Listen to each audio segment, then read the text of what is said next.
Hi, I'm Samantha Segan with Ambitious Media. I'm here today with Norman Buckley, who has directed things like The OC, Gossip Girl, and Pretty Little Liars, and he's here in New York right now directing Gossip Girl. So, how did you get into directing as a career? Well, I was an editor for years and years. I was a film editor.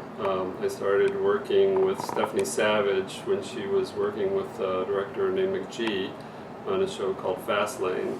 McGee was originally supposed to be the director of The OC. He was one of the executive producers on it. Stephanie knew that I wanted to direct, and she asked me if I would edit the show and that they would give me an opportunity to direct, which they did. So I directed several episodes of The OC and made my segue on that show to directing full-time. And how did you make that choice to make it your career? Well, I went to film school when I was much younger, and I always knew that I wanted to work in film, but the editor's job is very similar to doing the final rewrite on a film or TV show, and I realized that from my years of editing that I understood things about performance and about the art of making a film that I could really use as a director.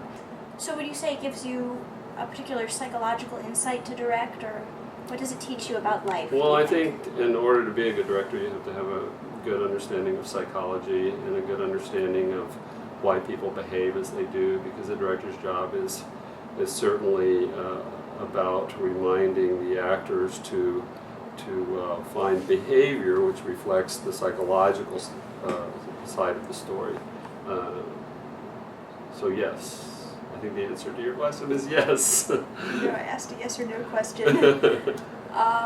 What would one interesting directing tip that you might apply to life be? One directing tip that you could apply to just everyday life? Well, I think to be in the moment. To be conscious of what's happening around you and to listen to what's happening around you, to not be worrying about the past or projecting too far into the future, but to exist in the moment and to be fully present. You've worked with a lot of young people, right, in your directing? Yes. What would you say has changed or hasn't changed about, how young people act or think, since perhaps you were young, or just in general over the past few years? Well, I certainly think that people who are of a younger generation think more digitally than analog thinking. There's a way of dropping in and out of a moment that is significantly different than a generation that's 10 or 20 years older. I like working with young people because it does keep me young. I think that my references are much younger than those of my contemporaries, because I am on a daily basis involved in the music and the fashions and the culture that appeals to the teen generation and the generation that's just above that. And what do you think of the content of the shows you've worked on? As a director, I understand you don't have control over content, but what do you think of it? Well, I love the shows I worked on because I am very much involved in the creation of the shows.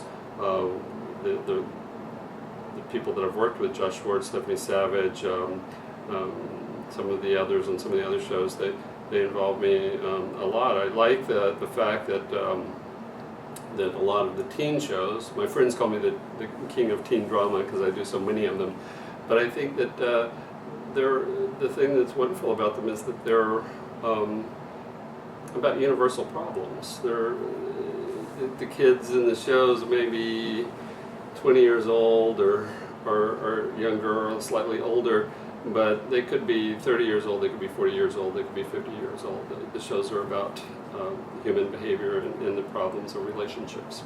So what are some of the sort of universal problems that you feel the shows that you've worked on deal with? Well, I think that the shows that I work on mostly are about human relationships and about the nature of honesty, the nature of loyalty, the nature of commitment.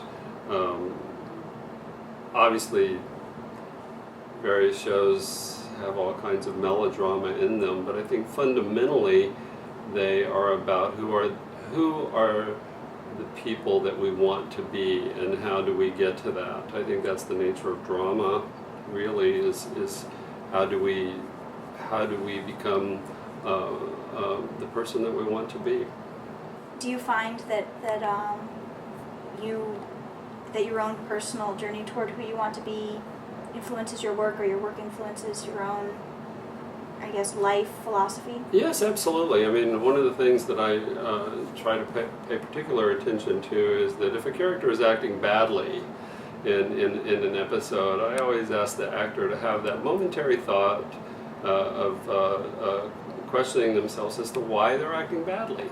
You know, what is it in me that wants to behave in this particular fashion towards another character?